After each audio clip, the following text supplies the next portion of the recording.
الشوط الثاني للتحضير المفريد من المسافة له إلى الفوق 500 متر لمركب النادي ليوم الجمعة الموافق 25/11 لعام 1446 من الهجرة النبوية الشريفة. ولكن ابدأ مع أول المراكز وتابع السيف شعارك يا قصية بن محمد يا لبابي على أول المراكز، بينما ثاني المراكز وتابع نشمية بشعارك يا محمد يا بن سالم يا بن اشتيان الحويطي، وايضا وتابع ما نوصل على ثالث المراكز مرغم بشعارك يا علي الباكستاني.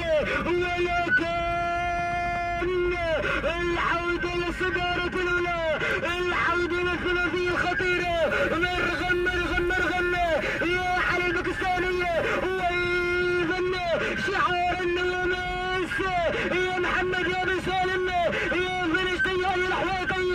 غادر بالسلام غادر، روح بالانتصار روح بالسلام روح. وأيضا وتابع من على ثاني المراكز وتابع شعارك يا مالك عابر الشيخ فهد بن مشهور الجهنية. ولكن شعار بن سالم خطير نشمي وعابر ونشمية. ولكن العابر عابر يا شيخ فهد مشهور الجهنية، ولكن نشمية محمد يا بن سالم يا بن اشتيان الحويطي.